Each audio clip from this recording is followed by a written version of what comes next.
En este vídeo os contaré de forma muy resumida toda la prehistoria, desde la formación del planeta Tierra, la evolución de los animales hasta la llegada del Homo sapiens. Como muchos ya sabréis, esto es una recopilación de mis primeros vídeos, que tienen 10 años ya, de cuando empecé en YouTube. ¡Qué tiempos! Tengo pendiente hacer remakes de todos estos vídeos antiguos, pero es algo que tardará bastante. De momento, disfrutad con estos recopilatorios. Vamos a ver esto, adelante. La siguiente historia tiene lugar entre hace 4.500 millones de años y el 3.300 a.C.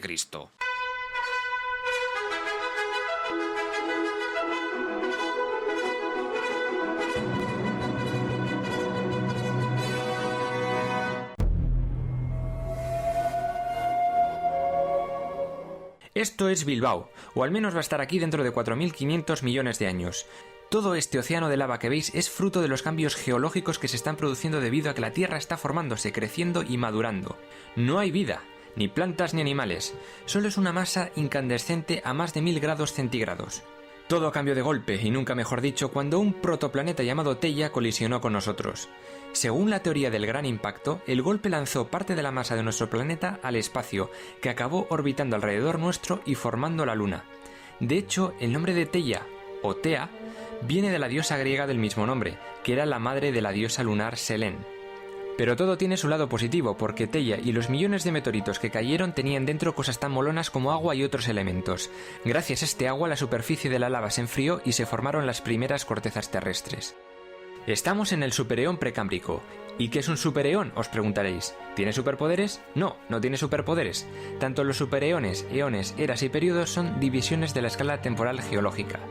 Pues este supereón precámbrico es la primera y además la más larga etapa de la historia de la Tierra. Fijaos si es larga de cojones, que dura el 88% de la historia del planeta. Son 4.000 putos millones de putos años, de 4.500 millones que tiene la Tierra. Eso es lo que estuvo nuestro planeta, que ahora lo vemos muy bonito arbolado con animalitos, hecho un puto desastre. Se subdivide en 3 eones. El Ádico, cuyo nombre viene del Hades, el inframundo griego. Ah, sutil. Le sigue el Arcaico y acaba con el Proterozoico. Poco se sabe de este tiempo, pues la gran mayoría de las rocas están muy transformadas debido a los ciclos orogénicos. Los volcanes estallaban y creaban montañas, islas, protocontinentes de granito. Mientras tanto surgían mares verdes debido al hierro y cielos rojizos por el exceso de dióxido de carbono. 100 grados centígrados a la sombra y una presión capaz de espachurrarnos contra el suelo. Eso era la Tierra. Tierra, trágame. Pero claro, gracias a este periodo tenemos cosas tan útiles como la litosfera, que es la corteza exterior del manto que se divide en placas tectónicas, la hidrosfera, océanos, mares, lagos, o la atmósfera, esa capa de gases que rodea la Tierra. Sin oxígeno, estaríamos jodidos. Y todo esto se lo debemos a unas cosas llamadas cianobacterias, una especie de algas azules microscópicas que hace 2.800 millones de años decidieron agruparse en conglomerados, como los medios de comunicación hoy en día, y formar estromatolitos. Estas montañas de bacterias se alimentaban por fotosíntesis, es decir, pillaban la luz solar y expulsaban oxígeno. La gran oxidación, como la llaman los científicos, ocurrió 300 millones de años después, al producirse un aumento a toda leche de la producción de oxígeno en todo el planeta. Hace 1.800 millones de años, ese oxígeno al contacto con la radiación solar se transformó en ozono, y precisamente es esa capa de ozono la que nos protege de la radiación solar. Tras esto el clima cambió. Los movimientos tectónicos unieron todos los continentes en uno solo, llamado Rodinia, que en ruso significa patria. Este desierto de roca no fue el primer supercontinente ni sería el último. Ahora también había veranos e inviernos, y hasta épocas glaciares tremendamente duras, tan duras que ya no lo paso mal yendo a Pamplona en invierno. No es un chiste. De hecho, uno de los periodos en los que se subdivide este eón es el periodo criogénico. Fue aquí donde, según la teoría de la Tierra bola de nieve, hubo una glaciación de la hostia que cubrió el planeta entero con una capa de hielo de más de 3 kilómetros de espesor. Pero por dentro la Tierra seguía siendo lava, que se estaba a calentar y por algún lado tenía que petar, y así pasó millones de años después. En un momento dado, todo reventó otra vez, los volcanes volvieron a salir, Rodinia se fue a la puta. El hielo se derritió, esto lanzó muchísimo oxígeno a la atmósfera y... bueno, en resumen, esto es de agradecer. Gracias. Fue en el último milloncejo de años, en el eón proterozoico, cuando la Tierra se fue calmando. Su corteza y su atmósfera se estabilizaron y comenzó la calma después de la tormenta, por fin. El oxígeno y el nitrógeno están muy de moda en el exterior gracias a esa gran oxidación. No como el metano o el amoníaco, que ya habían pasado de moda millones de años atrás. Ahora, sin tanto terremoto, sin tanta tectónica de placas, sin tanto volcán estallando, con el aire mucho más limpio, la Tierra estaba preparada para albergar vida. Al principio era microscópica, como bacterias y mierdas por el estilo, pero poco a poco irían evolucionando hasta la gran variedad de especies que hay hoy en día. No se puede saber con exactitud cuándo empezó la vida. Realmente tampoco se sabe muy bien cómo ni por qué empezó. Lo único seguro es que de pronto apareció una célula viva en algún lugar que se fue reproduciendo con el paso del tiempo hasta dar lugar a grupos de células cada vez mayores que a su vez dieron origen a organismos cada vez más complejos. Se han hallado algunos fósiles del Precámbrico, pero muy pocos. Y es que al ser casi todo bacterias o bichillos, la mayoría blandurrios, pues no dejaban marcas en la roca al morir. Porque los fósiles, por ejemplo los dinosaurios, no son huesos en sí. Pasados algunos cientos de años, el hueso se hace polvo. Si los huesos están enterrados, el hueso se descompone y queda un hueco. Ese hueco es rellenado con el paso del tiempo por mineral de calcio, entre otras mierdas que se filtra a través de la tierra. El fin de este supereón precámbrico nos lleva al eón fanerozoico, un eón que dura hasta nuestros días. Es el 12% de la historia restante de la Tierra. Este eón se divide en 3 eras: la era paleozoica, donde va a haber peces, anfibios y reptiles; la era mesozoica, gobernada por los dinosaurios; y la era cenozoica, que es cuando los mamíferos heredan el planeta. En el anterior vídeo resumí el 88% de la historia del planeta Tierra en 6 minutos. Bueno, vale, tampoco había mucho que contar aparte de... Ahora empezamos con el 12% restante, que nos llevará bastante más tiempo. Este 12% se llama eón fanerozoico, que se extiende desde hace unos 550 millones de años y dura hasta nuestros días. Su nombre viene del griego faneros, visible, y zoico, que viene de zo, ser vivo. Es la época de los seres vivos sobre la Tierra, desde los primeros peces hasta los humanos. Se subdivide en 3 eras, antiguamente llamadas primaria, secundaria y terciaria, y ahora más conocidas como paleozoica, mesozoica y cenozoica. En este episodio nos centraremos en la primera de ellas.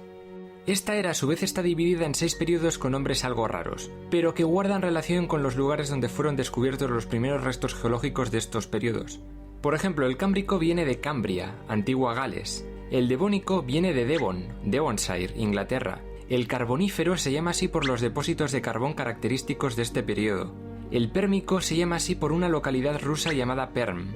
Y el Ordovícico y Silúrico son tribus prerrománicas de Gales.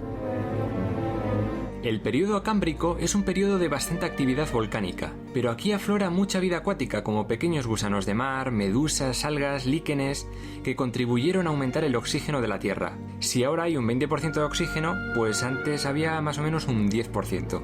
Y esto da lugar a seres vivos más complejos, como moluscos, por ejemplo este que parece un críter, el Wiwaxia.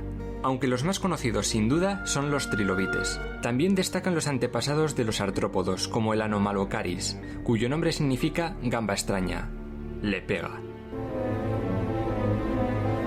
Ya en el Ordovícico florecen peces vertebrados, aún con una protoespina dorsal como el Picaya, y destacan moluscos gigantes de más de 3 metros como este Endoceras. A ver quién se atreve a pescar uno.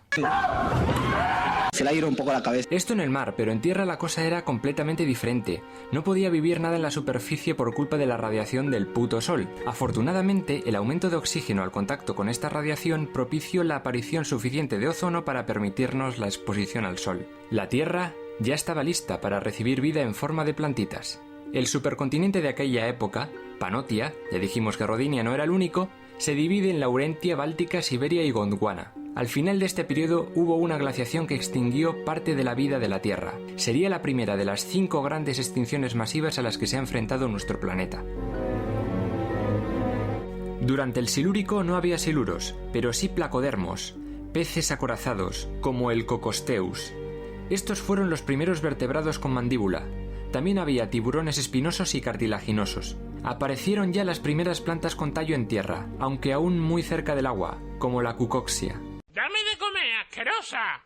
Lo más destacable evolutivamente hablando es que aparecen los primeros peces que respiran aire, con pulmones, que en la etapa siguiente podrán salir a tierra y eso dará lugar a los primeros anfibios.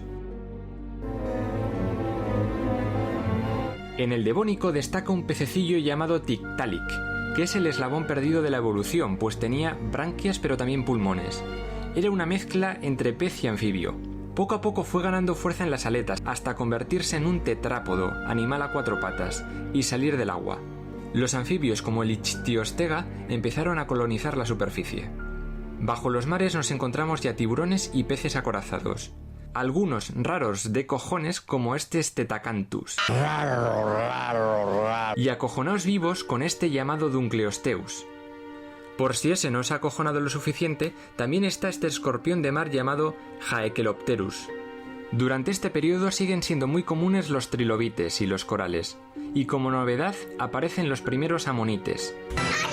Y del Devónico también tenemos al celacanto, un pez grandote al que lo llaman fósil viviente. ¿Y por qué? Porque sigue existiendo en nuestros días después de 400 millones de años. Imaginaos la de bichos supervivientes que podría haber en los fondos abisales o en los lagos congelados de la Antártida.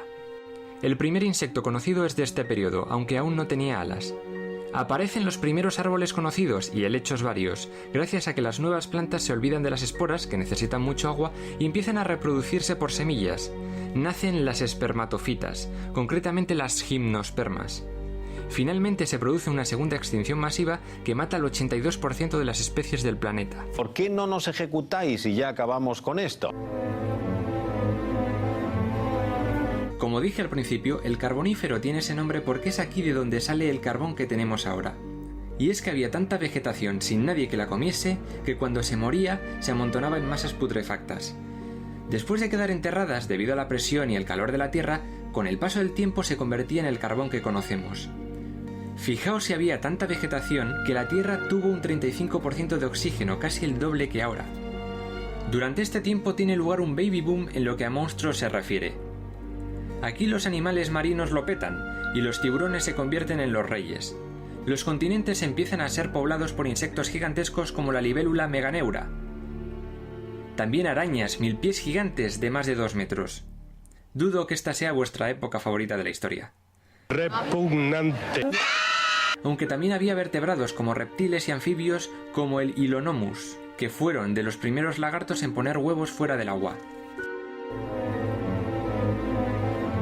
Los reptiles ya empezaban a marcar tendencia en las llanuras del Pérmico. Había criaturas reptiloides como escutosaurios, dimetrodones, tanistrofeos con su cuello largo de cojones, mesosaurios, mosops y otros que querían ser mamíferos como el Cinognathus. El final del periodo fue de gran agitación, literalmente.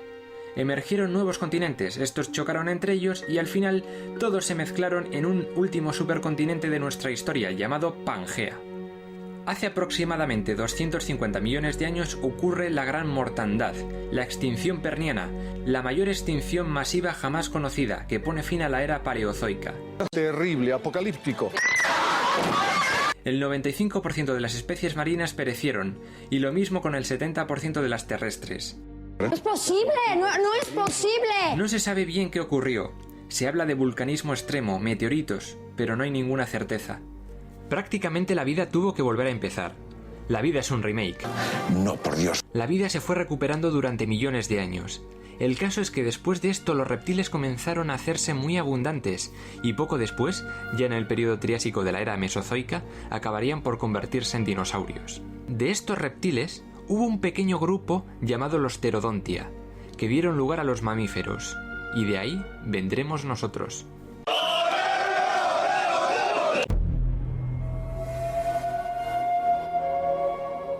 Como ya había dicho en el episodio anterior, Mesozoico significa en griego vida animal intermedia. Esta era, que abarca casi 200 millones de años, es muy conocida porque todos los dinosaurios viven aquí. La palabra dinosaurio fue creada por Richard Owen, biólogo y fundador del Museo de Ciencias Naturales de Londres, en 1841. Antes de eso nadie sabía qué eran esos huesos de lagarto que se encontraban de vez en cuando la gente al excavar. Algunos, como los chinos, pensaron que eran dragones y ahora forman parte de su cultura popular. Se cree que pudo haber más de 2000 especies de dinosaurios diferentes, pero estas criaturas no era lo único especial de este periodo. Aparecen ya los mamíferos, de la mano de nuestros amigos los terápsidos, reptiles mamiferoides, pero muy importante, también aparecen las aves. En cuanto a la orogenia y la tectónica de placas, tenemos al supercontinente Pangea, un páramo casi desértico rodeado por un vasto océano llamado Pantalasa. Con el paso de los millones de años, en el Jurásico, Pangea se dividió en 2 continentes, al norte la Eurasia y al sur Gondwana. Entre ellos apareció un mar conocido como el Mar de Tetis. Subió el nivel del mar y aumentó la superficie costera, lo que suavizó el clima y lo humedeció. Ya no había tanto desierto y la vegetación afloró como lo había hecho antaño.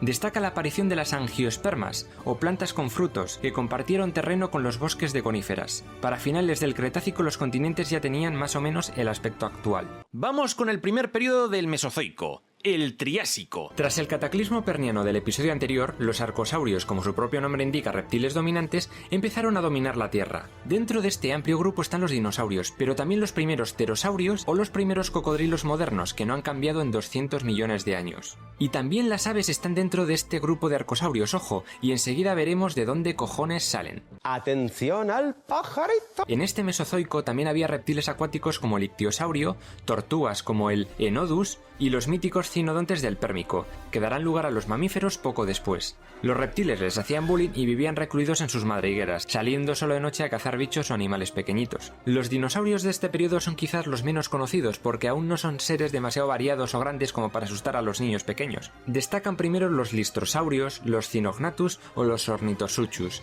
para dar paso a otras cosas más rollo dinosaurio, como el Eoraptor, considerado el primer dinosaurio, aunque ahora dicen que el más antiguo podría ser uno llamado Niasasaurio. La pregunta aquí es, ¿qué marca el paso de reptil a dinosaurio? La respuesta está en sus patas, en su forma de andar. Los dinosaurios se volvieron bípedos, al menos al principio. Esto les convirtió en seres más ágiles y más activos. Su metabolismo cambió y lo mismo pasó con su cráneo. ¿Quién sabe? Quizás si los dinosaurios hubieran seguido evolucionando hasta ahora, podrían haber dado lugar a una civilización reptiliana absurda. Chiqui, ya estoy aquí. Los dinosaurios se pueden clasificar en dos tipos, los saurisquios, o cadera de reptil, y los ornitisquios, cadera de ave, que aparecieron a finales del Triásico. Curiosamente, es del grupo de los saurisquios de donde vienen las aves actuales, concretamente de los terópodos, que eran los que más tenían plumas. ¿A qué clase de animales dieron origen los dinosaurios? Pues no lo sé. ¡Animémonos! Ubis. Obos. Avos. Aparte de los terópodos, dentro de los cadera de lagarto están también los saurópodos, o cuellilargos para entendernos. La cadera de ave, en cambio, se divide en ornitópodos, tireóforos o marginocéfalos. No entiendo nada. Destacan el Postosuchus, el Herrerasaurio, el Proconsognathus, el Plateosaurio o uno llamado simplemente Smock. En el cielo encontramos Eudimorphodones, un antepasado del Pteranodón. Pero es en los océanos donde ya encontramos gigantescos reptiles como el Sastasaurio. Sobre la vegetación de esta época se sabe que los helechos predominaban en las zonas más húmedas, junto a las cicadáceas, palmeras y grandes bosques de coníferas, como pinos antiguos y las gigantescas secuoyas. Casi todas estas plantas siguen existiendo hoy en día. Toda la tierra del planeta era pangea, lo que hacía que hubiera mucho desierto en el interior del supercontinente, dando lugar a un clima bastante seco, solo apto para bocasecasaurios. Ahora vamos con el segundo periodo del Mesozoico, el Jurásico. El nombre de Jurásico viene de la región de Jura, en los Alpes, que es donde se encontraron los primeros restos sedimentarios de este periodo. En general, los dinosaurios del periodo anterior se diversifican y se convierten en los gigantescos monstruos que todos conocemos. Subidón, subidón, subidón. Aunque como curiosidad, diré que muchos de los dinosaurios que aparecen en Parque Jurásico no son del Jurásico, sino del Cretácico. Son del Jurásico, por ejemplo, el Diplodocus, el Alosaurio, el Stegosaurio. ¡Wow! ¡Tío! Tu rabo es muy peligroso. Es verdad, el rabo de Morris. Para eso habíamos venido. ¿Para verme el rabo? El Mamenquisaurio o el Dilophosaurio, que podía llegar a una altura de 2 metros y no tenía ni collar ni escupía veneno. También se dice que algunos políticos y aristócratas aparecieron durante este periodo. En el agua destaca el Plesiosaurio, el que dicen que podría ser el monstruo del lago Ness. También está el Liuropleurodon o el gigante Pliosaurio, conocido también como Depredador X. Y luego había peces épicamente gigantes como el Lichicichititis. Y en el aire encontramos al mítico pterodáctilo y a un bicho muy importante llamado Archaeopteryx. ¿Y por qué es tan importante siendo tan pateable? Porque es el ave más antigua conocida y eso le convierte en el eslabón perdido entre los reptiles y las aves. Es la prueba de que las aves evolucionaron a partir de los dinosaurios.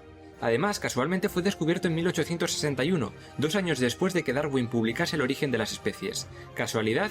No lo creo.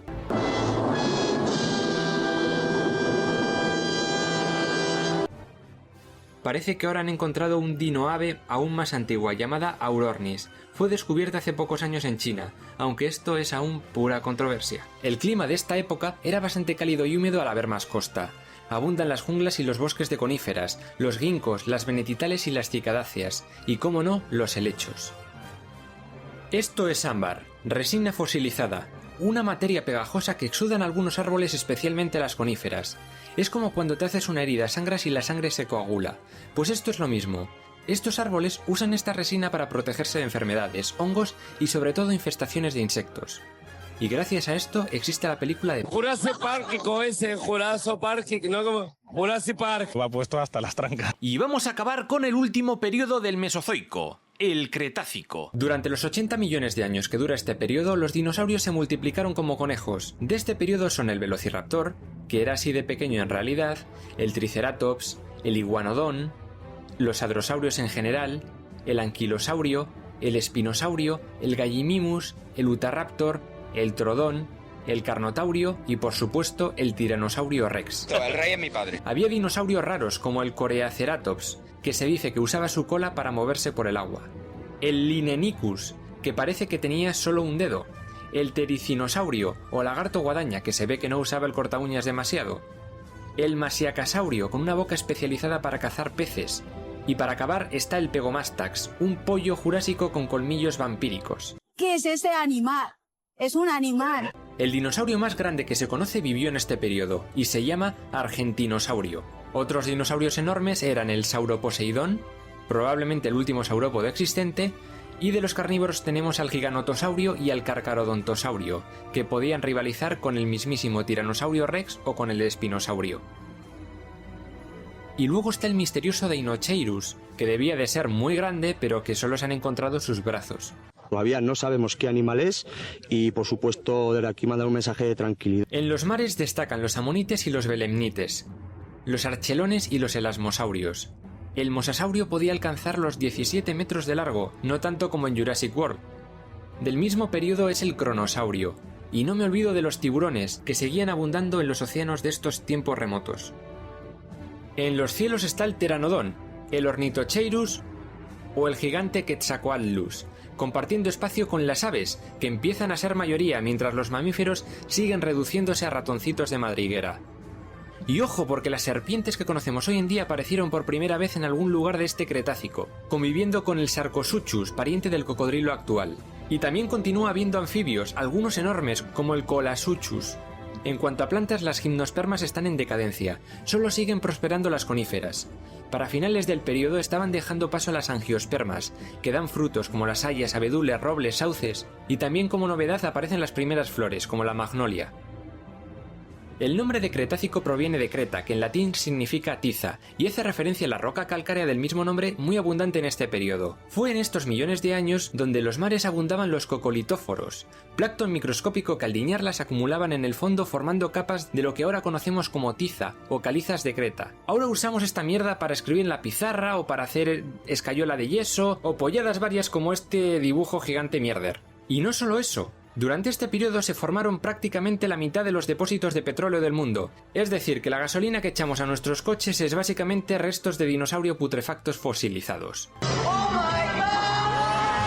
Bueno, quizás he sido un poco dramático. En realidad la inmensa mayoría del petróleo son peces, algas o plancton acumulado en los lechos oceánicos. Ahora es tarde. El clima del Cretácico fue calentito, 35 grados de media, pero no fue de calor por lo que se extinguieron los dinosaurios. Como todo en esta vida, nada dura para siempre. Un pedrolo gigantesco cayó del espacio, concretamente en la península del Yucatán, y barrió del planeta al 70% de las criaturas que lo poblaban. Madre mía, qué pedra. Aunque de estos tiempos remotos es complicado sacar certeza sobre qué ocurrió realmente, la gran prueba de que esto sucedió está en los extrañamente altos niveles de iridio, un metal muy común en los asteroides, encontrados en los estratos de la época. El impacto en sí no acabó con los dinosaurios, sino el auténtico apocalipsis que vino después, y que pudo haber durado unos 10 millones de años. El golpe arrojó cantidades ingentes de polvo a la atmósfera, que fue tapando el cielo gradualmente con densas nubes. Al no pasar el sol, las plantas no podían hacer la fotosíntesis, así que la diñaron, al igual que los herbívoros grandes que se alimentaban de ellas, y sin herbívoros, pues se acabaron los carnívoros. Adiós dinosaurios, bienvenidos pequeños mamíferos, tenéis el mundo despejado de depredadores para poder evolucionar libremente. Que lo paséis bien.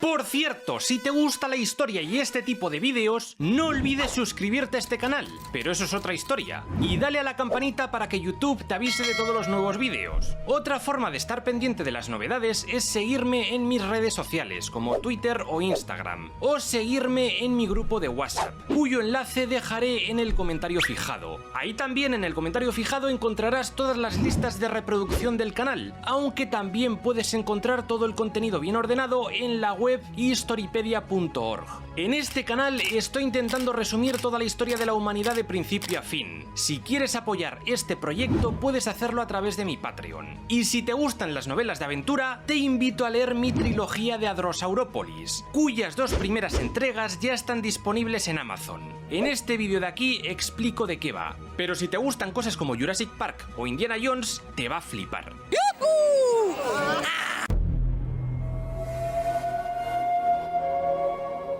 Estamos en la era cenozoica, la última era geológica de la Tierra tras 4.500 millones de años, y aún ni siquiera hemos empezado con nuestra historia. En griego significa nuevos animales o nueva vida. Se divide en 3 periodos: el periodo paleógeno, el neógeno, que acabará con la aparición del Australopithecus, y el periodo cuaternario, que sería la prehistoria propiamente dicha. Empezamos con el primer periodo de la era cenozoica, el paleógeno. El periodo paleógeno se divide a su vez en 3 periodos: el paleoceno, el eoceno y el oligoceno. Aunque sea un poco lioso, la primera parte del paleógeno se llama el paleoceno. Vamos a ello. El oxímoron que forma el nombre de esta época, que significa viejo nuevo, hace referencia a la fauna que apareció tras la extinción de los dinosaurios, nuevos mamíferos pero ahora extintos.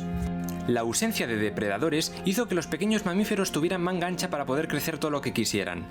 Y lo hicieron, aunque todavía les costaría un poquito. ¡Vale! ¡Venga! ¡Arriba! Lo que más había eran roedores, como el Purgatorius, y pequeñas aves que dieron lugar a cosas parecidas a halcones, lechuzas, patos, palomas, búhos e incluso pingüinos primitivos, como el Waimanu. Muchas aves parientes de los dinosaurios siguieron evolucionando hasta convertirse en bichos bastante acojonadores como la Gastornis, antiguamente llamada Diatrima. El Phenacodus fue uno de los primeros mamíferos ungulados modernos, es decir, con pezuñas, y el Pantolambda fue uno de los primeros mamíferos depredadores de esta nueva época. Los reptiles habían disminuido mucho su número después del meteorito, pero algunos sobrevivieron, como el Champsosaurio, tortugas como la Niolamia o la que está considerada la serpiente más grande jamás conocida, la Titanoboa. La extinción cretácica acabó con todos los reptiles marinos y los tiburones se convirtieron en los amos y señores de los mares. Crecieron los arrecifes de coral y surgieron gran variedad de peces. Dentro de poco tendrían que hacer sitio a las primeras ballenas. En cuanto a la flora, mucha había muerto. La Tierra se sumió en un incendio apocalíptico durante mucho tiempo, pero la vida se abre camino. Los helechos volvieron a aparecer y los árboles crecieron de nuevo. Las angiospermas retomaron su conquista, aparecieron los cactus y también las primeras selvas reconocibles.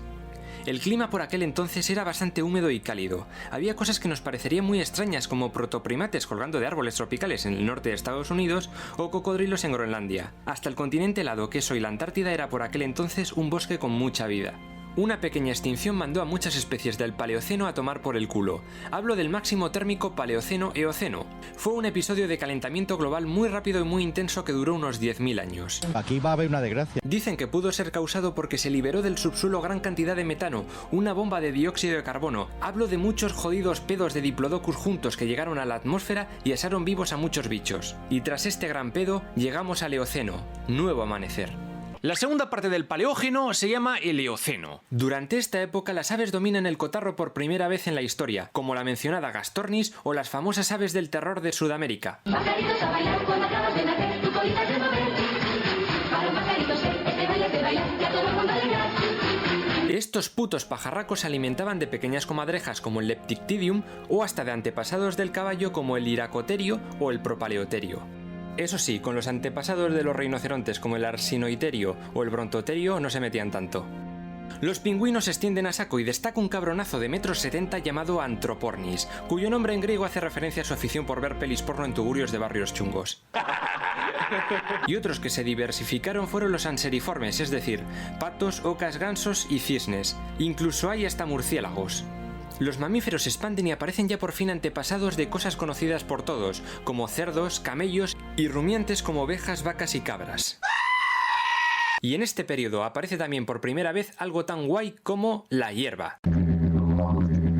También aparecen los primeros proboscideos, es decir, antepasados de los elefantes, como el moeriterio, con una especie de trompa pequeña.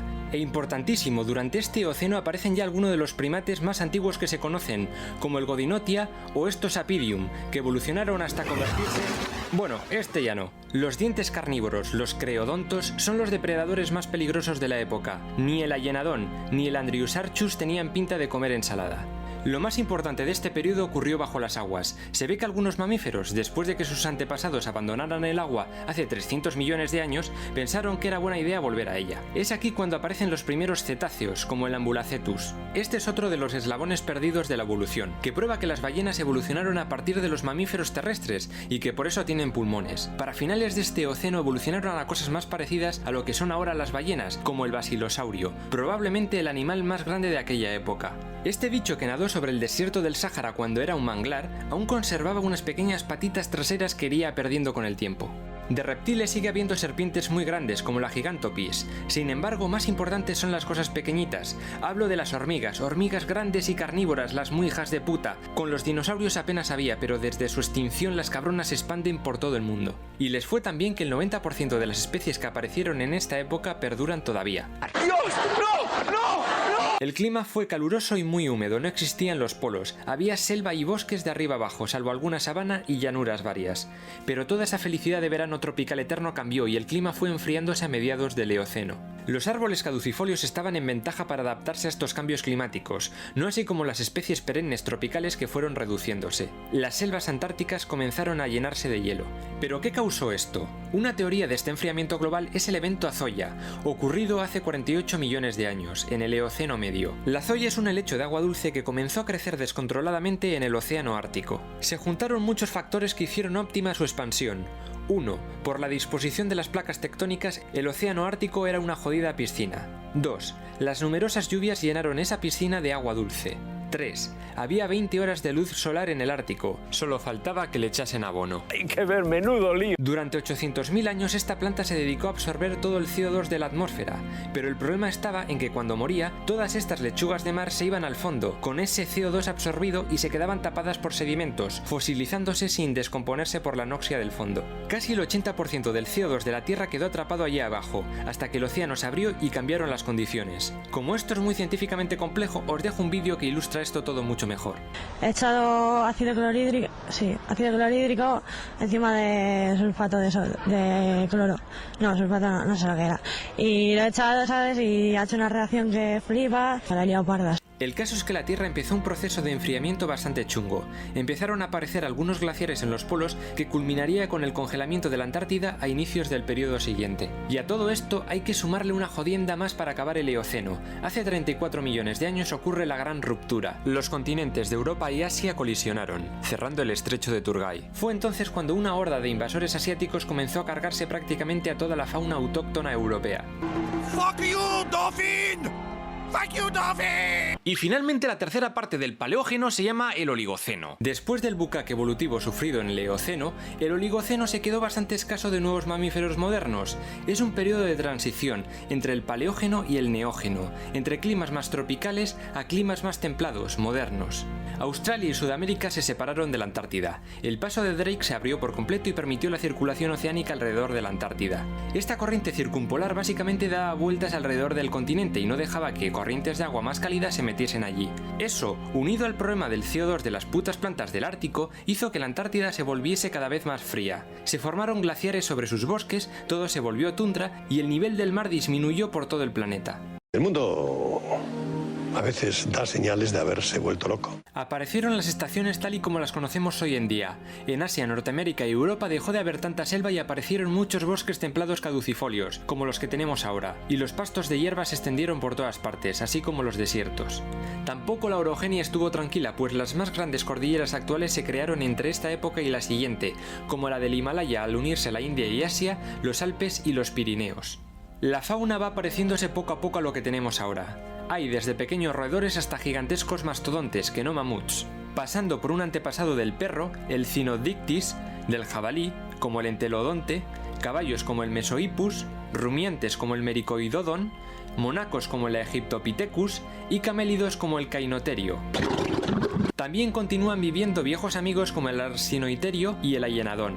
Los carnívoros creodontos se diversifican y se dividen en canoideos, perros, lobos, comadrejas y hasta osos, y feloideos, como tigres y panteras. También existe una cosa muy rara llamada piroterio, que no tiene nada que ver con los elefantes. Y aquí nació el mamífero más grande de la historia, el paracetaterio, también conocido como indricoterio o velachiterio, relacionado con los rinocerontes actuales, aunque más bien parece una jirafa, la verdad. Y también destaca el calicoterio. En el mar ya hay ballenas como el Aetiocetus o el Janjucetus, delfines como el Kentriodon y tiburones muy parecidos a los de hoy en día. Y hacia finales de este periodo aparecen los primeros pinnípedos, es decir, morsas, focas y leones marinos. Y acabamos este paleógeno con una extinción. Otra sí, no demasiado severa, pero algunas especies como el brontoterio... Se fue a la puta. Ahora toca adentrarse en la segunda parte de la era cenozoica, concretamente en el periodo neógeno. En el episodio anterior hablé del primer periodo de la era cenozoica, el paleógeno. Las aves gobernaron durante un tiempo el planeta hasta que llegaron los grandes mamíferos. Ahora entramos en el periodo neógeno, el auge de estos animales e inicio de la evolución homínida. Se divide en dos épocas, el Mioceno y el Plioceno.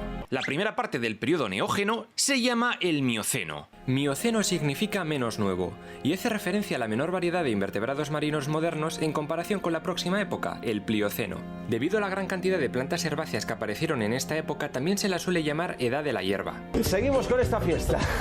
Esto se debió probablemente al paso del clima caluroso y húmedo de épocas más remotas al clima frío y seco que empezó a crearse a partir del periodo anterior, provocando la regresión de los grandes bosques y dejando muchos hábitats abiertos para praderas, estepas o sabanas. Muchas zonas del mundo se llenaron de gramíneas como alpiste, trigo, maíz, arroz, cebada o mijo, que contribuyeron al crecimiento de los grandes herbívoros que poblaron esta época. ¡Que me atraganto! Por el contrario, la Antártida seguía congelándose más y más, así como el Ártico, debido al nuevo clima. Y esto provocó un descenso en el nivel de los mares, que a su vez provocó la desecación del mar Mediterráneo hace unos 6 millones de años. Las Baleares, Córcega y Cerdeña fueron durante un tiempo cordilleras en mitad de un vasto desierto salino. Pero, ¿qué consecuencias tuvo esto? Bueno, el océano perdió bastante salinidad, de ahí que se llame la crisis salina. Para las corrientes termoalinas la sal es vital. ¿Qué echamos en las carreteras para que el hielo se derrita? Sal. Pues eso, menos sal, más hielo en Groenlandia. Granada, en toda Sierra Nevada, en la... ¡Cuidado! Tras formarse el estrecho de Gibraltar, la crisis acabó con una gran inundación que devolvió el agua al mar Mediterráneo. Muy cerca, los Pirineos seguían elevándose debido a los movimientos tectónicos, así como los Alpes, la meseta del Tíbet o el Himalaya, cuya altura comenzó a influir en las corrientes de aire del planeta, alterando también el clima. El futuro de la Tierra está en nuestras manos. Aparte de los calicoterios y otras especies del episodio anterior, aquí proliferaron especies de mamíferos de todo tipo, algunos pequeñitos y otros bastante más grandotes. Entre estos últimos están los paquidermos. Hay proboscideos como el mastodonte, el platibelodón y el gonfoterio. Rinocerontes como el aceraterio, y luego está el paleoparadoxia, que se cree que era medio hipopótamo o medio manatí. También había caballos como el hiparion, jirafas como el onanoterio, antílopes como los bornoceros y camellos de gran tamaño como el titanotilopus. Y luego están los depredadores, cocodrilos como el ramposuchus, caimanes como el purusaurio, leones marsupiales como el guacaleo y hienas como el magistoterio, probablemente el mayor carnívoro de la época. Y aquí también hay parientes del perro como el ipicion.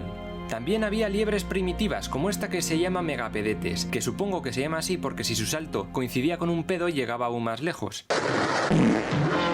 Pero aparte de los mamíferos, los que más éxito tienen son las aves, concretamente los paseriformes, conocidos comúnmente como pájaros. Se diversifican muchísimo, mientras las aves predadoras decaen cada vez más deprisa, pero destaca la más grande de todas ellas, la kelenken. Y hablando de aves enormes, el ave voladora más grande de la historia también convivió con el kelenken y se llama Argentavis. Si ya solo las tortugas de río eran aterradoras, imaginaos los gigantescos monstruos marinos que habitaban los mares de esa época. Aparte de ballenas como el cetoterio o el brigmophyseter, pariente de los cachalotes actuales, habitaba el terrible carcarodón megalodón. ¡Holy shit! Se trata de un escualo de casi 20 metros de largo que en el siglo XXI sería venerado por los productores de cine de serie B. Es demencial. A finales de esta época pasa algo bastante importante evolutivamente hablando. Algunos primates como el procónsul pierden el rabo y se hacen más grandes. Se convierten en los primeros simios. Poco a poco irían irguiéndose aún más hasta lograr el bipedismo total a finales del Neógeno. Para acabar, la segunda parte del periodo neógeno se llama el Plioceno. Plioceno significa continuación de lo reciente, haciendo referencia a que la mayoría de la fauna era esencialmente moderna. En un momento dado, las dos Américas se unieron a través del Istmo de Panamá. Hay cierta controversia al respecto, unos dicen que ocurrió hace solo 3 millones de años y otros que ocurrió hace 13. 99, 8 de esos 97. El caso es que este choque provocó un cambio en las corrientes marinas. Debido a este bloqueo se crea la actual corriente del Golfo, que lleva el agua cálida ecuatorial al Atlántico Norte, lo que hace que no se congelen la mayoría de los puertos de Europa. Pero por otro lado, esto alteró el clima de todo el planeta. La humedad fue creciendo cada vez más en el Polo Norte, enfriándolo y cubriéndolo de hielo. La culpa, como siempre, la tiene la baja salinidad del agua. La humedad hace que llueva más, todo se llena de agua dulce y más hielo para Groenlandia. Y se cree que todo este cambio climático trajo consigo poco después lo que llamamos la Edad de Hielo. La unión de América del Norte y del Sur también afectó a las faunas de ambos continentes, completamente diferentes debido al aislamiento. Este gran intercambio americano fue como la gran ruptura del episodio anterior. Especies autóctonas de Norteamérica se precipitaron hacia el sur y los de Sudamérica al norte. La fauna se entremezcló y mucha desapareció, especialmente los marsupiales. En Norteamérica había conejos y roedores con cuernos, también mapaches, osos, jabalíes como el Daeodon, mastodontes y gigantes perezosos como el Megalonyx. También aparecen aves parecidas a cóndores como el Aiolornis. Y a finales del Plioceno apareció en Norteamérica el Esmilodón, el mítico tigre dientes de sable, que acabó extinguiéndose en Sudamérica como consecuencia del gran intercambio. América del Sur, por su parte, fue invadida por especies del norte, pero entre sus especies endémicas encontramos comúnmente toxodones o nesodones. Y también armadillos gigantes como el Glyptoterio, perezosos gigantes como el Megaterio o el mayor roedor de la historia, el Josebartigastia. Había una cosa llamada Macrauchenia que tenía trompa pero que se cree que podía tener algún parentesco con las llamas. Las grandes aves predadoras casi se habían extinguido para finales de esta época y fueron sustituidas por felinos marsupiales. Estos marsupiales, a diferencia de los mamíferos placentarios, se caracterizan por estar poco tiempo en el vientre y criarse en el marsupio o bolsa mamaria.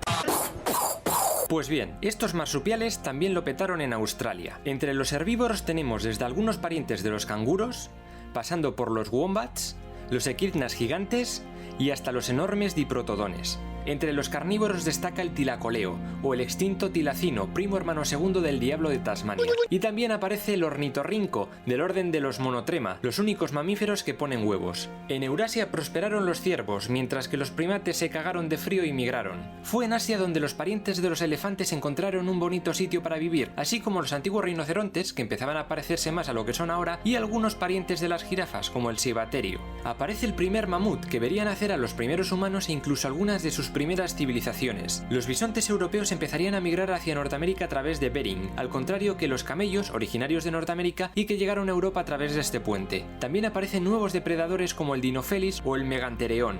África fue dominada por los ungulados, aunque compartió mucha fauna con Eurasia. El Deinoterio fue probablemente el segundo mamífero más grande de la historia. ¡Hostia! También aparecen las primeras jirafas modernas, cebras como la cuaga y rinocerontes bastante actuales. Los calicoterios casi se habían extinguido y el anciloterio fue el último de su género, pero lo más importante es que los primates se desarrollaron como nunca por estos lares. Y hace 4 millones de años, al este del Gran Valle del Rift, en África, los simios evolucionaron hasta dar la bienvenida al Australopithecus. Era un primate de 1,40 m de estatura cuya principal característica es que fueron los primeros en adaptarse para caminar y para vivir de forma bípeda, e incluso se cree que ya usaban piedras como armas. Hasta 2009 se pensaba que Lucy, un Australopithecus afarensis, era la abuela de la humanidad, pero ahora se han encontrado muchos homínidos aún más antiguos, como una llamada Ardi, un Ardipithecus ramidus, que vivió hace 4,4 millones de años. Ya no era un chimpancé, pero tampoco era humano todavía. Lo cierto es que se han encontrado homínidos aún más antiguos, como el Horrorin, de hace 6 millones de años. Ha sido fino filipino. O el Sahelanthropus, también conocido como Toumai, con 7 millones de años de antigüedad y antepasado de todos los homínidos posteriores. Hay una teoría llamada East Side Story, que dice que cuando se formó este gran valle del Rift a finales del Mioceno, África quedó dividida en dos, el oeste selva y el este sabana. Los primates del lado de sabana vieron cómo cada vez había menos árboles debido al cambio climático, así que tuvieron que bajar de las ramas al suelo y adaptarse al nuevo medio. En los próximos episodios veremos cómo estos homínidos llegaron a construir desde civilizaciones e imperios hasta el jodido palo de selfies. Y ahora, para acabar con el Cenozoico, vamos con su tercera parte, el Cuaternario, caracterizada por la aparición y evolución de los primeros homínidos. La humanidad empieza con monos. Muchos monos, innumerables monos. Estos monos se convirtieron en simios y de simios pasaron a humanos. En el episodio anterior hablé de los primeros homínidos. Ahora veremos cómo estos protohombres se convirtieron en nosotros. El Cuaternario se divide en dos épocas, el Pleistoceno y el Holoceno, que dura hasta la actualidad. Pues bien, aquí entra en juego una nueva escala de tiempo no geológica, sino que mide el nivel de desarrollo humano. Hablo de un periodo llamado prehistoria. La prehistoria empieza con los primeros homínidos, entre hace 7 y 4 millones de años, y acaba con la invención de la escritura alrededor del año 3300 a.C. Por esta razón he llamado a todo lo anterior tiempos remotos. Y la cosa es aún más liosa porque la prehistoria también tiene varias subdivisiones. El Paleolítico es la primera etapa de la Edad de Piedra y coincide prácticamente con el Pleistoceno. El Mesolítico y el Neolítico son ya parte del Holoceno, y con el fin del Neolítico acaba la Edad de Piedra y empieza la Edad de los Metales, que dependiendo del lugar y de la civilización entra dentro de la historia o no. Pero bueno, eso ya irá en el próximo episodio. Hoy centrémonos en nuestros orígenes, encender los radiadores porque nos adentramos en la Edad de Hielo. Vamos a empezar con el periodo Paleolítico, que equivale más o menos al Pleistoceno. El Paleolítico ocupa el 99% de la existencia del ser humano, casi 3 millones de años. Esta etapa se identifica con el uso de objetos tallados en piedra y por el estilo nómada de los primeros humanos. En este periodo aparecieron muchísimos géneros de Homo tras el Australopithecus. El primero fue el Homo habilis. Su nombre viene de su habilidad para crear herramientas, primero con palos y después con piedras. Se ve que ya le daban al coco, que empezaban a reflexionar sobre el entorno que le rodeaba. Comprenden que el filo de una piedra rota puede cortar y que eso les ayuda a hacer filetes. El oldubayense fue el modo 1 de talla de piedras, bastante simple. Más adelante llegaría el achelense, con herramientas un poquito más avanzadas como el bifaz. Y luego hubo otros modos más avanzados como el musteriense, asociado a los neandertales, o el del Paleolítico superior o el del Neolítico, donde las herramientas empezarían a evolucionar para usarse en agricultura. Pero bueno, me estoy adelantando. Al habilis le siguieron otros muchos como el Homo rudolfensis, el Homo georgicus, que fue el primero de salir en África y se trasladó a Georgia, el Homo florescensis, el Ecce Homo. Esta peña apenas cazaba, vivía de las sobras, del carroñeo o de la recolección de tubérculos, raíces, frutos o semillas, o hasta de capturar pequeños animales. Hace 1,8 millones de años había dos grupos que destacaban, los Paranthropus robustus, que eran vegetarianos, y los Homo ergaster, que se volvieron carnívoros. Se dice que comer carne aumentó su capacidad craneal y eso les hizo más inteligentes, y por eso los ergaster sobrevivieron, mientras que los Paranthropus se fueron a tomar por el culo. ¡Niña! ¡Que es un chupito proteínas! Se conoce al Homo ergaster como el conquistador, pues expandió por medio mundo. Y entonces llegó el Homo erectus.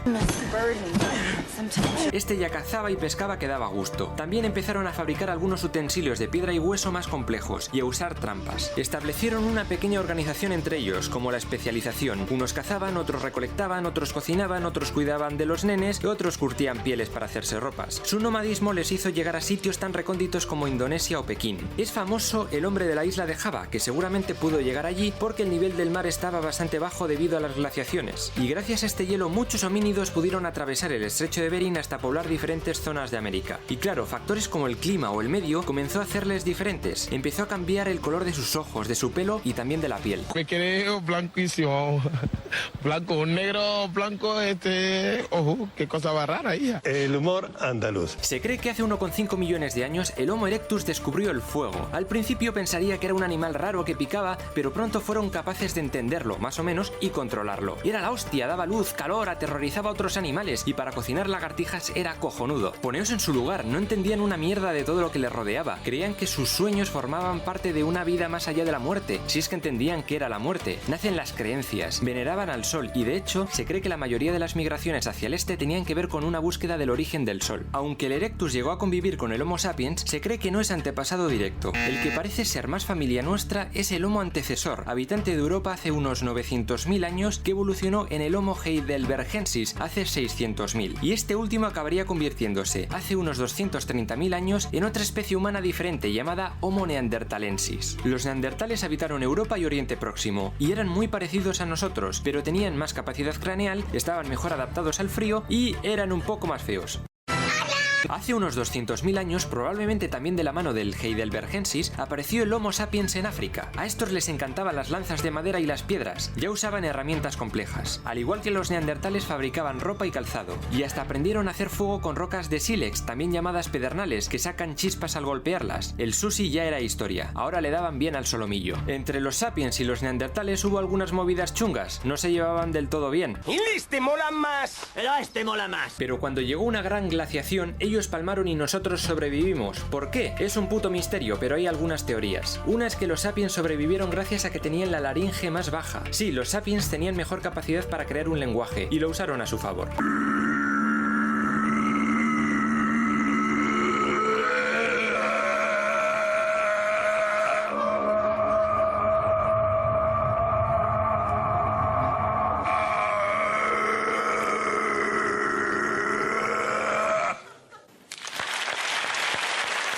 Los neandertales, al verse tan limitados a la hora de poder cotillear, acabaron desapareciendo hace 28.000 años. También se dice que no se adaptaron a las temperaturas cada vez más bajas o que se quedaron estériles de tanta endogamia. A mediados del Pleistoceno, hace unos 130.000 años, aparecimos nosotros, el hombre anatómicamente moderno, el Homo sapiens sapiens. Estos ya cazaban con estrategias complejas, emboscadas, aunque nunca dejaron de comer vegetales o carroña. Se han encontrado desde lanzas de maderas, arpones y hasta redes para pescar. Sus grandes enemigos / presas fueron los tigres dientes de sable, aunque se extinguieron hace unos 20.000 años. Más duraron los mamuts y los mastodontes, los megaloceros, los rinocerontes lanudos, el uro, el oso de las cavernas, el camelops y los bisontes gigantes.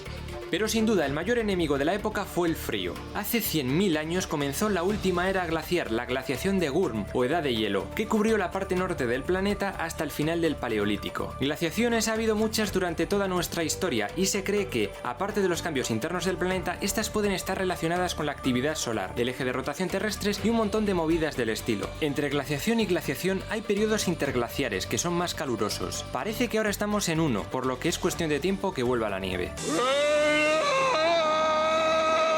Muchas praderas se cubrieron de permafrost o hielo permanente, hasta que se convirtieron en tundras. Más al sur aparecieron las taigas o bosques boreales, de coníferas especialmente. Más al sur destacan los bosques templados caducifolios y aún más al sur los desiertos. Las selvas quedaron arrinconadas en el Ecuador, donde hace más calorcito para este tipo de bioma. Como hacía un frío que pelaba, esta gente solía vivir en cuevas y fue en ellas donde comenzó el arte. ¿Quién no ha visto nunca las pinturas rupestres de Altamira en Cantabria o de Atapuerca en Burgos? Las hay por media Europa, especialmente en España y en Francia, como las pinturas de Lascaux o Nió. La gran mayoría representaban escenas de caza o animales. Usaban minerales y plantas como pintura, incluso sangre de presas. A los Homo sapiens de estas zonas se les conoció como cromañones por la cueva francesa de Cromañón. De entre el arte mobiliar destaca la Venus de Willendorf, de hace unos 20.000 años, que fue hallada en Austria. Se habla de un canto a la fertilidad o al canon de belleza de la época, pero realmente no se sabe una puta mierda de la finalidad de estas obras. El Paleolítico acaba en el 10.000 a.C., con el Homo sapiens sapiens extendiéndose por el mundo. Es en esta época cuando termina por fin la edad de hielo. Los glaciares se derritieron y eso provocó que el nivel de agua aumentase más de 100 metros. Muchas zonas quedaron sumergidas, animales aislados en islas, la megafauna que habitó en la era cenozoica fue desapareciendo, no solo por el frío, sino también por la caza indiscriminada al mamut que hicieron estos Homo sapiens. Pero bueno, el fin del frío se tradujo en asentamientos más estables, el fin del nomadismo y un huevo de cosas más. A modo de curiosidad, así serían los neandertales si estuvieran vivos actualmente. No triunfarían en las pasarelas, aunque dicen que todos nosotros, menos los africanos, tenemos un pequeño porcentaje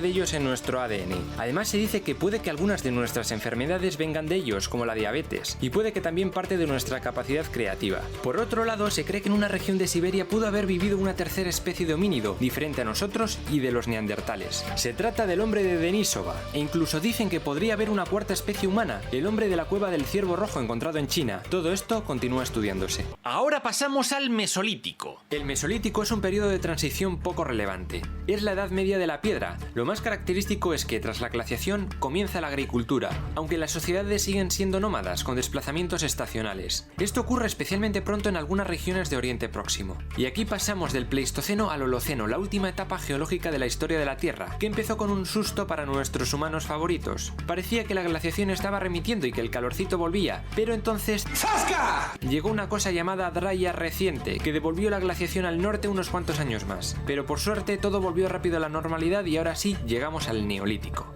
Finalmente llegamos al periodo neolítico, que coincide más o menos con el Holoceno. El neolítico empieza como la primavera, el hielo se derrite, el nivel del mar sube, esto cerró el paso de Bering y aisló en islas a Indonesia, Taiwán, Japón o Reino Unido. Bienvenidos al Holoceno, bienvenidos al mundo actual. La única especie humana superviviente fue el Homo sapiens, todos los demás murieron. Gracias a Dios estoy bien y él está ahí, no sé cómo, pero quiero que se mejore. Aquí surge el boom de la agricultura, la ganadería y el pastoreo. La gente esta descubrió que estar quietos en un sitio y encerrar animales en granjas era algo bastante más cómodo que tener que arriesgar la vida intentando tumbar a un mamut 2 veces por semana. Esto se dio especialmente pronto en el creciente fértil, es decir, la zona de Mesopotamia. Comprende los territorios de Irak, Turquía y Siria y se encuentra entre los ríos Tigris y Éufrates. También Pakistán y la lejana India se beneficiaron de esta nueva forma de vida. Incluso China con el famoso valle del Yangtze o el río Amarillo aptos para el cultivo de arroz y mijo, o las zonas pobladas de Mesoamérica. En el 5000 a.C. la agricultura y la ganadería llegaron a la península ibérica y a Egipto, y para el 3500 Europa entera se volvió sedentaria. Domesticaban desde cabras, ovejas y vacas hasta caballos, asnos y renos. Los lobos domesticados se convirtieron en lo que ahora llamamos perros, los jabalíes en cerdos y los toros salvajes en bueyes. Sobre el 7500 ya habían domesticado gatos que pronto serían venerados en el antiguo Egipto para ser quemados en la Edad Media y volver a ser venerados en YouTube.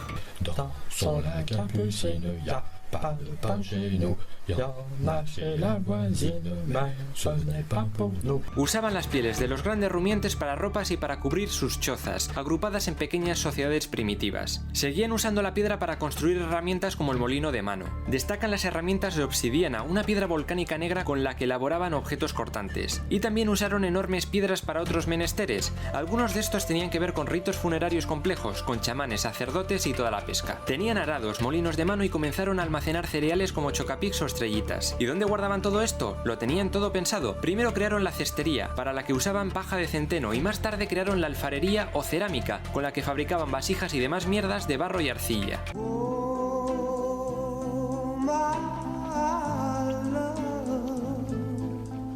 Y muy importante, el regadío. Después de años de cultivos de secano se dieron cuenta de que algunas semillas con agua crecían muchísimo mejor. El agua era vital para las cosechas, y más en esos desiertos mesopotámicos. Llegaron las primeras canalizaciones y sistemas de irrigación. Entre los progresos también hay que destacar el ocio y el amor. Ahora los humanos tenían tiempo para eso, para pensar, para divertirse, para amar.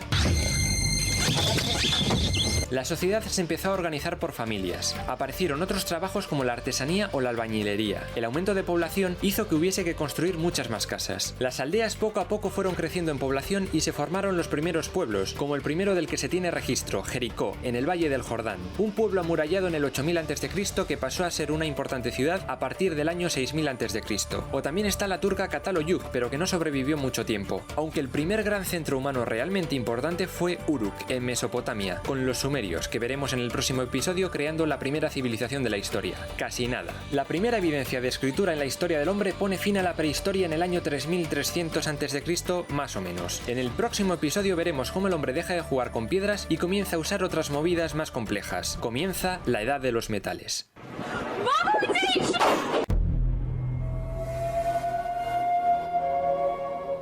Según la arqueología, hace más o menos 800.000 años no había un alma en toda Europa, al menos hasta que llegó un homínido muy simpático conocido como Homo antecesor. Este primer europeo fue descubierto en Burgos, en la Sierra de Atapuerca. Sin embargo, algunos piensan, aunque con cierta controversia, que no es antepasado nuestro, sino del Homo heidelbergensis y del Neandertal. El primero apareció por Centro Europa hace unos 500.000 años y el Neandertal hace 250.000 y dominó todo el continente. Yo flipo, te lo digo, Mientras tanto, otros homínidos, quizá antecesores o quizá heidelbergensis, se habían resistido a abandonar África y dieron origen a una nueva especie, el Homo rhodesiensis, encontrado en la antigua Rhodesia. Esta especie de homínido pudo ir emigrando hacia el norte y evolucionando a nosotros, el Homo sapien. Al llegar a Europa hace unos 40.000 años a través de la península ibérica, se cruzó con los neandertales, y puede que se dieran de leches entre ellos, puede que se dieran un poquito de amor, o puede que los neandertales se extinguieran solos. Y nosotros heredamos la tierra y comenzamos a pintar manos y bisontes en Altamira, en Puente Viesgo y más tarde en otros sitios de España y Francia principalmente. siguiente. Hace 12.000 años acabó la edad de hielo y tras el Mesolítico surgió el boom de la agricultura y de la ganadería hace 8.000 años. Ahora estos humanos podían vivir de forma sedentaria y construirse pueblos, y no solo pueblos, también estructuras megalíticas en algunas zonas del oeste de Europa. Hay monolitos, monumentos de una sola piedra, también llamados menhires. Luego está el dolmen, con 3 o más losas formando una cámara, que además podía estar bajo tierra y servir como tumba. Y finalmente los cromlechs, que son monolitos o dólmenes formando un círculo de piedra. El más famoso, como no, es Stonehenge, cerca de Londres. Se cree que fue una especie de templo al sol y a los astros, y que lo comenzaron a construir por el 3100 a.C., pero nunca llegó a ser acabado. ¡Qué cosas, qué inventos! No podemos hablar de prehistoria europea sin hablar de los pueblos indoeuropeos. A finales del Neolítico, los prehistóricos fundaron pequeñas aldeas por toda Europa. Sin embargo, se cree que hubo un grupo humano que se hizo tremendamente influyente durante el Calcolítico, los protoindoeuropeos. Se piensa que esta gente pudo haber sido un conjunto ancestral de pueblos con unas costumbres e idiomas similar, que sería el germen de gran parte de los idiomas que conocemos desde Portugal a la India. Todos ellos serían los pueblos indoeuropeos. Y aparte del idioma, ¿qué más cosas tenían en común estos pueblos? No tengo ni puta idea, yo qué sé. Pues se cree que eran nómadas, dedicados al pastoreo mayormente, que habían domesticado al caballo y que veneraban al cielo, concretamente al sol y a los rayos. Se habla de un dios original hipotético llamado Dieus, del que vendrían muchos otros. Hablé de esto en el primer episodio de Grecia, por si queréis saber más. Según la hipótesis de la arqueóloga Marilla Gimbutas, los últimos protoindoeuropeos podrían haber sido una cultura conocida como Yamna, una gente que se sabe que hacían túmulos de enterramiento llamados kurganes. En el resto de Europa aparecieron otras culturas como la cultura de la cerámica del peine, la cultura de las ánforas globulares o la cultura de Baden, entre otras.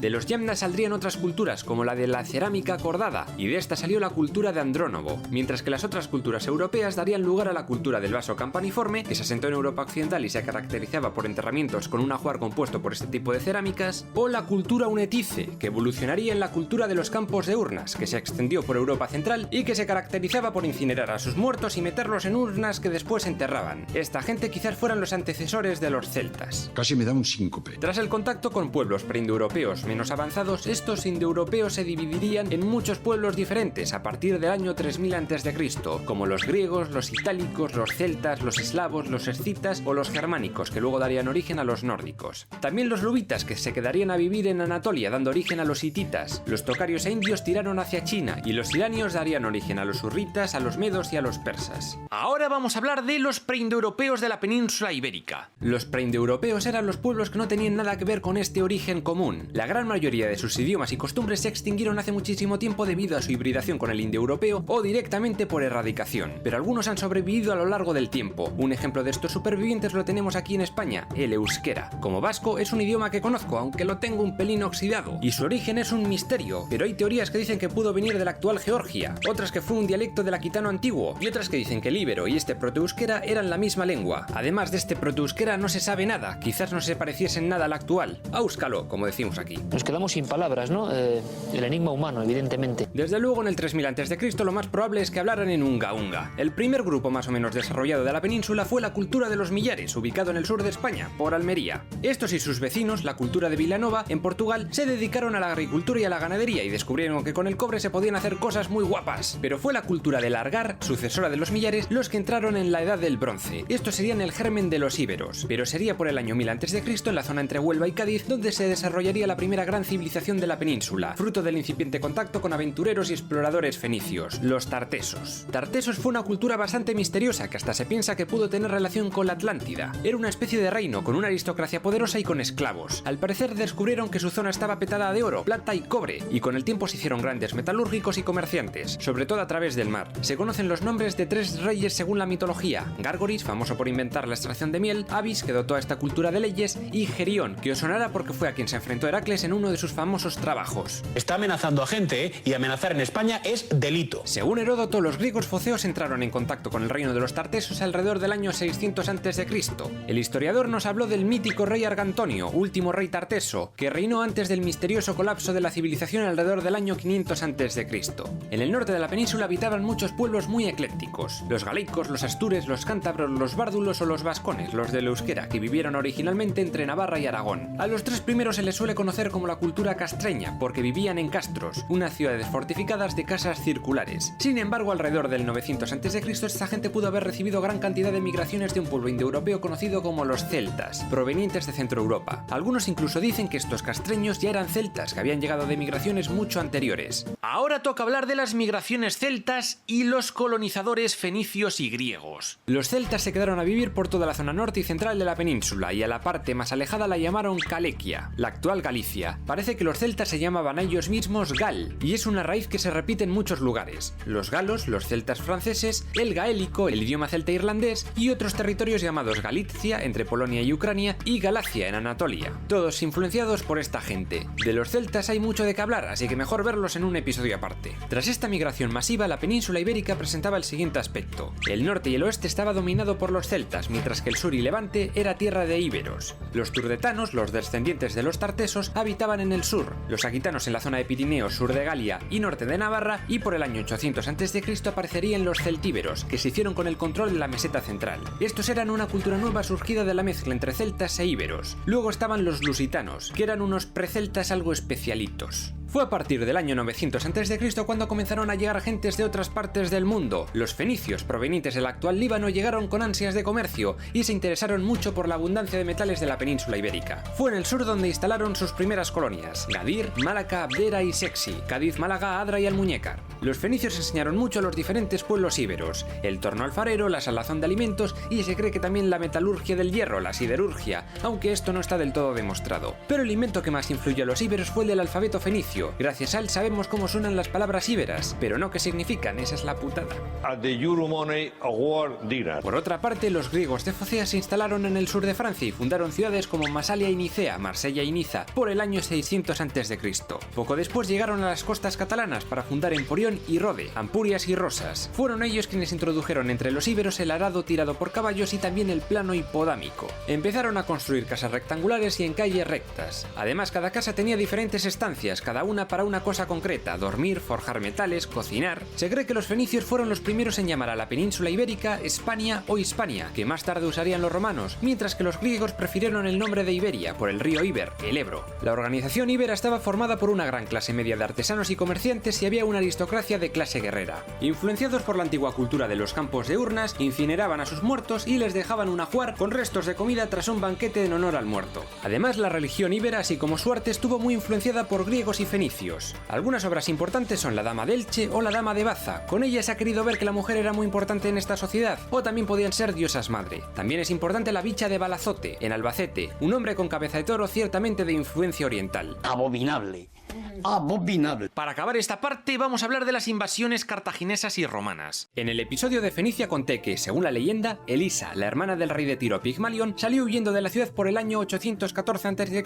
y fundó en Túnez su propia colonia, la llamada Cartago. Estos cartagineses crearían sus propias colonias por el Mediterráneo por el 600 a.C., como Evisos, Ibiza. La relación entre griegos y cartagineses no fue demasiado buena, ya que ambos se peleaban por el control del Mediterráneo. Fue en la batalla naval de Alalia, en Córcega, donde los cartagineses consiguieron cortar el paso al Mediterráneo occidental a los griegos. No van a pasar, hijos de puta. Con Grecia fuera del mapa todo parecía bonito, pero no. Se liaron a leches con Roma en la primera guerra púnica. Ya lo conté en episodios anteriores, así que iré bastante rápido. El líder cartaginés Amílcar Barca había perdido el control de Sicilia, Córcega y Cerdeña, por eso decidió invadir la península ibérica para ver si podía remontar un poco. Tomó Gadir y ascendió por el valle del Guadalquivir hasta llegar hasta las minas de Cástulo, que era muy importante controlarlas por sus recursos. Dos jefes íberos trataron de detenerle, Histolacio e Indortes, pero fueron derrotados. Tras eso, Amílcar llegó hasta la costa mediterránea y fundó Acraleuque, la actual Alicante. Esa sería su base de operaciones. Siguió conquistando la península hasta su muerte durante un asedio en el 228 a.C. Como su hijo Aníbal era un crío, su yerno Asdrúbal el Bello le sucedió. Este se casó con una íbera y con ello logró pacificar un poco a la aristocracia íbera, y le aceptaron como jefe. Era un tío que usó más la diplomacia que la espada. Tiempo después fundó Cart Hadast, llamada por los romanos como Cartago Nova, actual Cartagena.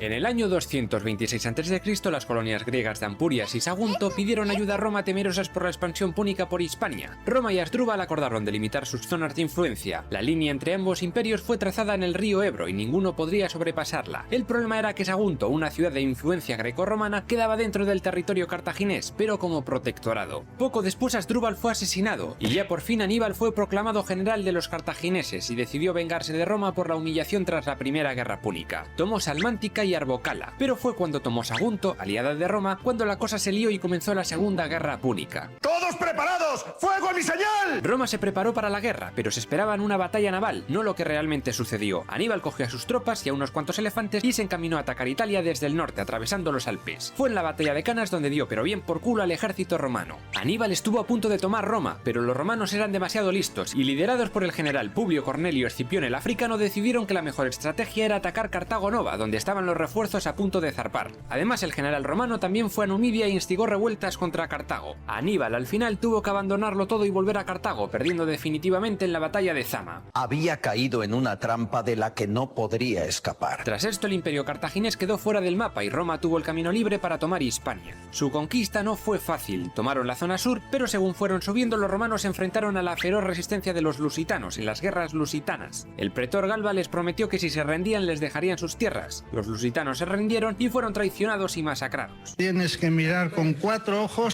porque igual te afusilan. Algunos escaparon, como Viriato, que lideró una resistencia épica que acabó cuando sus lugartenientes le traicionaron y asesinaron. Algo similar pasó en Numancia, en Soria, con la guerra numantina, la última fase de la guerra celtíbera. Allí el general Publio Cornelio Escipión Emiliano, hijo adoptivo del hijo del africano, intentó tomar la ciudad y los numantinos se atrincheraron. Esos tipos aguantaron durante muchos días hasta que, ya muertos de hambre, decidieron suicidarse en masa antes que rendirse. Lo mismo pasó en Calagurris, actual Calahorra. Aquí no muere nadie. Esta es la historia que se cuenta. Probablemente sea más leyenda que otra cosa. Lo que sí es verdad es que en aquella época, en los años 60 a.C. más o menos, el gobernador de Hispania Ulterior era Julio César. En aquellos años continuaron los intentos de tomar la zona norte, la que más costó a los romanos. Mientras que los vascones se unieron a la causa romana a cambio de que no tocasen sus tierras y les dejasen tranquilos, los cántabros se atrincheraron en las montañas, pero finalmente cayeron alrededor del año 19 a.C.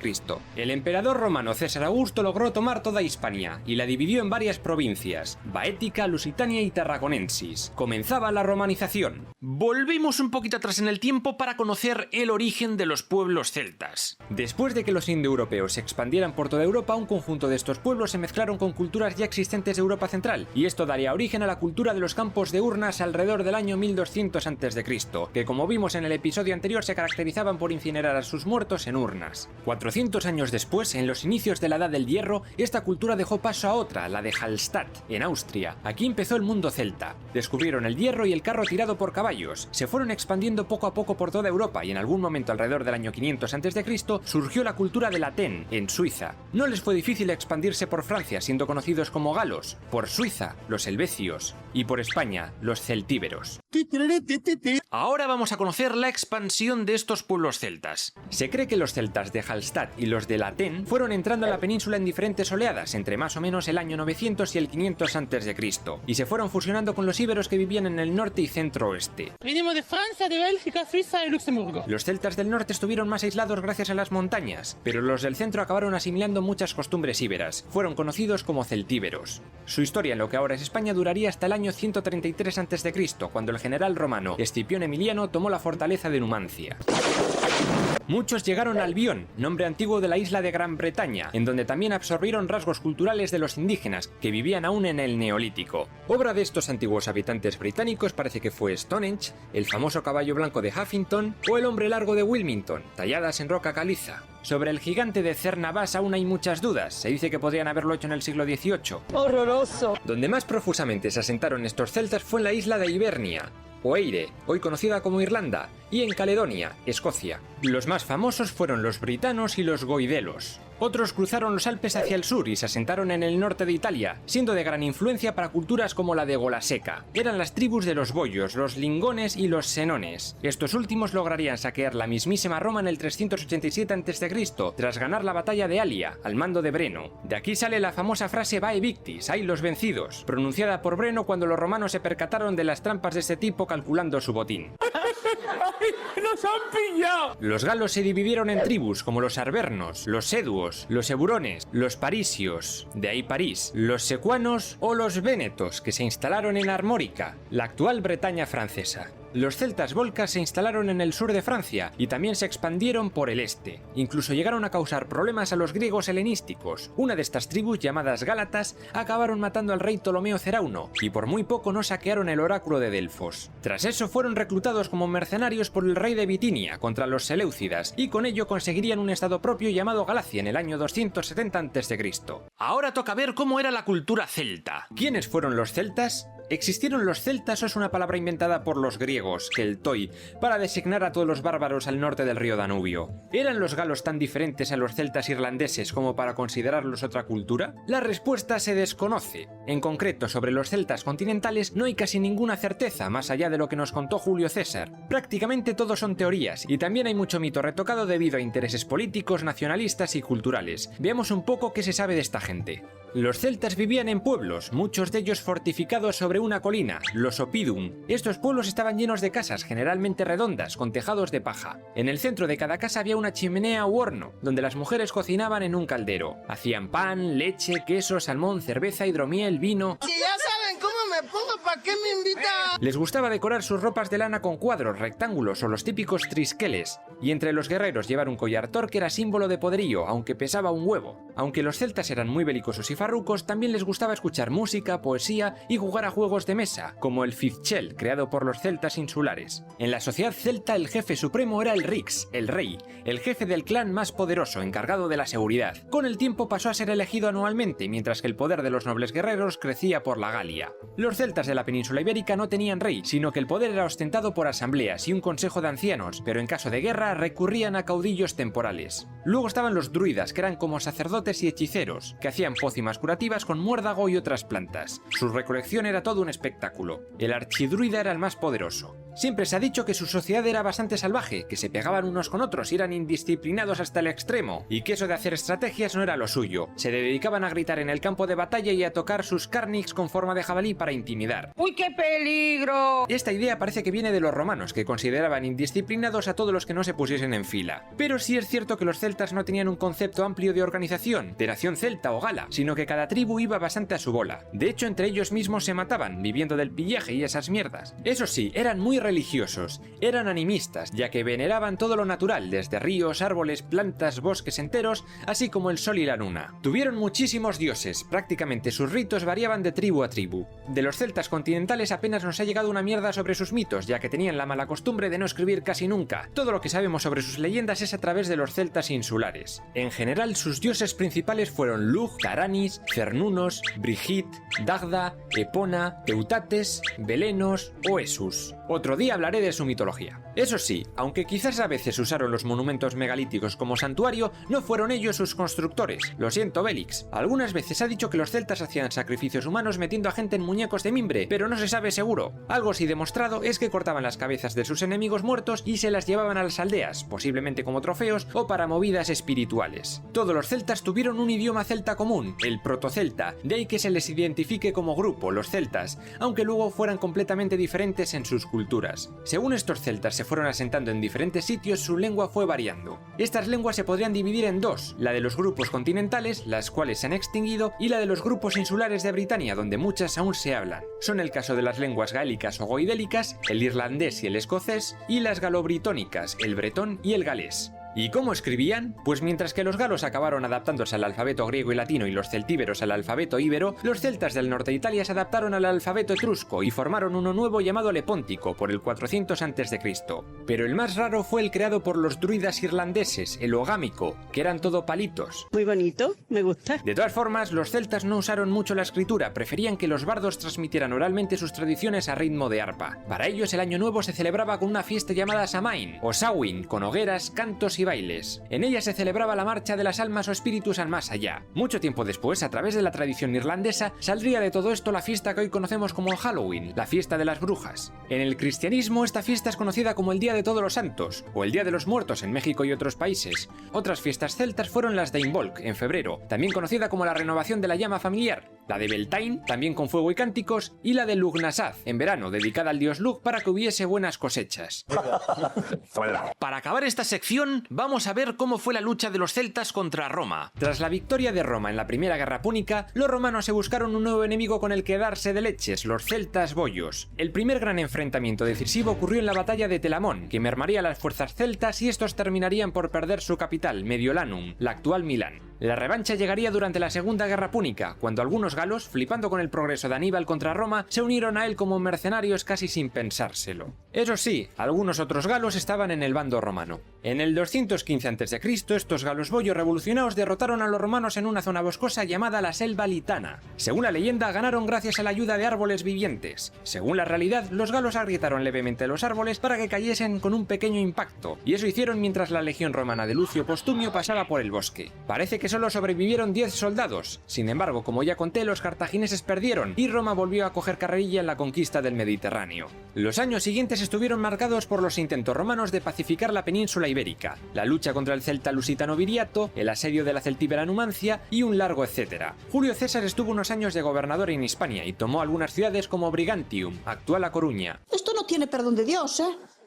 Es que esto es muy gordo, ¿eh? Su sucesor, Augusto, ya como emperador, terminó por tomar la península ibérica tras las guerras cántabras en el año 19 a.C., tras vencer a líderes de la resistencia como Corocota. ¡A que mola el nombre! Tras esto, todas las espadas romanas apuntaron hacia la Galia. César se enfrentó con los eduos de Dumnorix y con los helvecios de Orgetorix, y se los cargó a todos en Bibracte. Luego fue al norte y venció a la tribu celta de los Vénetos, y más tarde luchó contra los britanos en las Islas Británicas. Pero entonces, un líder galo llamado Vercingetorix, rey de los Arvernos, logró lo que nadie había conseguido nunca, aliar a muchas de estas tribus celtas para combatir juntos a los romanos. El sueño de este tipo era reinar sobre una Galia unida, y los romanos no le iban a estropear su sueño. Empezaron ganando, pero sus fuerzas fueron menguando derrota tras derrota, hasta quedar atrincherados en la fortaleza de Alesia. Al final, Vercingetorix se rindió ante César en el año 52 a.C.